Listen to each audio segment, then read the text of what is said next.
नमस्कार. आपल्या सविताज कॉर्नर या चॅनलवरती तुमचं सर्वांचं मनपूर्वक स्वागत. नागपंचमीच्या खूप खूप शुभेच्छा. कथा नागपंचमीची. ऐका नागोबा देवा तुमची कहाणी. एक नगर होतं. तिथं एक ब्राह्मण राहत होता. त्या ब्राह्मणाला 5-7 सुना होत्या. चातुर्मासात श्रावण मास आला होता. नागपंचमीचा दिवस आहे. कोणी आपल्या आजोळी, कोणी पंजोळी, कोणी माहेरी अशा सर्व सुना गेल्या आहेत. सर्वात धाकटी सून होती. तिच्या माहेरचं मात्र कोणीच नव्हतं.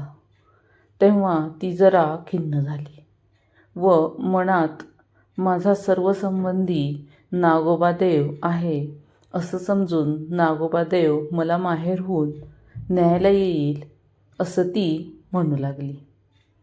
शेष भगवानास तिची करुणा आली. त्यानं ब्राह्मणाचा वेश घेतला आणि त्या मुलीला नेण्याकरता तो तिथं आला. त्याला बघून ब्राह्मण विचारात पडला. हा इतके दिवस कुठं बरं लपून बसला होता आणि आत्ताच कसा काय कोठून आला? पुढं त्यानं मुलीला विचारलं तर तिनंही हाच माझा मामा आहे असं सांगितलं. ब्राह्मणानं तिची रवानगी त्याच्याबरोबर केली. त्या वेशधारी मामानं तिला वारुळामध्ये नेलं, कारण तेच त्याचं घर होतं आणि खरी सर्व हकीकत तिला सांगितली आणि फणीवर बसून आपल्या बायका मुलांना ताकीद दिली की हिला कोणी चावू नका. एके दिवशी नागाची बायको नागिन बाळंत झाली. ती बाळंत होऊ लागली तेव्हा या मुलीला तिनं हातात दिवा धरायला सांगितला आणि ती नागिन व्याली. तिची पिलं वळवळ करू लागली. ही मुलगी ती पाहून खूपच भिवून गेली. हातातला दिवा त्यामुळे भीतीने खाली पडला आणि तो दिवा पोरांच्या म्हणजेच तिला झालेल्या पिल्लांच्या शेपटावरती पडला आणि त्यामुळं पोरांची शेपटं भाजली. नागिन रागवली. सर्व हकीकत तिनं आपल्या नवऱ्याला सांगितली. तो म्हणाला हिला लवकरच आपण सासरी पोचवूयात. पुढं ती पूर्ववत आनंदानं वागू लागली. एके दिवशी मुलीला अपार संपत्ती ह्या नागोबाने दिली आणि आपण मनुष्यदेह धारण करून तिला सासरी पोचवण्यासाठी तिच्या सासरच्या घरी तिला घेऊन आला. तिला सासरला सोडून तो परत आला. आता इकडं नागाची मुलं मोठी झाली. आपल्या आईपाशी चौकशी दिली. आमची शेपटं कशानं तुटली? तिनं मुलीची गोष्ट सांगितली. त्यांना फार राग आला.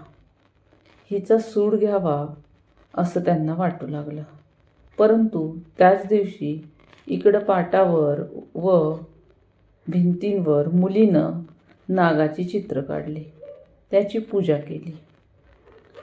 तसेच जवळ नागाने लाह्या, दूध वगैरे ठेवलं. उकडीचा नैवेद्य दाखवला. हा सर्व प्रकार ती नागाची पिल्लं बाहेरून पाहत होती.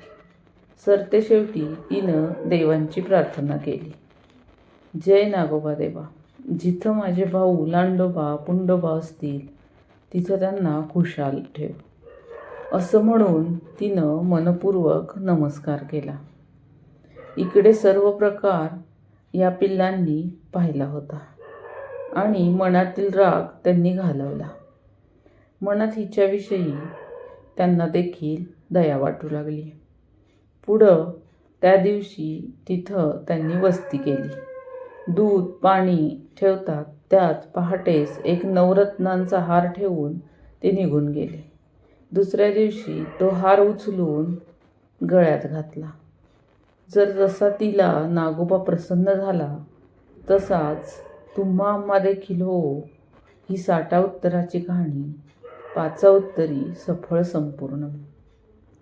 ही कथा शेवटपर्यंत नक्की ऐका, कथा आवडल्यास माझ्या या व्हिडिओला लाईक, शेअर, सबस्क्राईब करायला विसरू नका. नागपंचमीच्या पुन्हा एकदा सर्वांना खूप खूप शुभेच्छा. जय नागदेवता.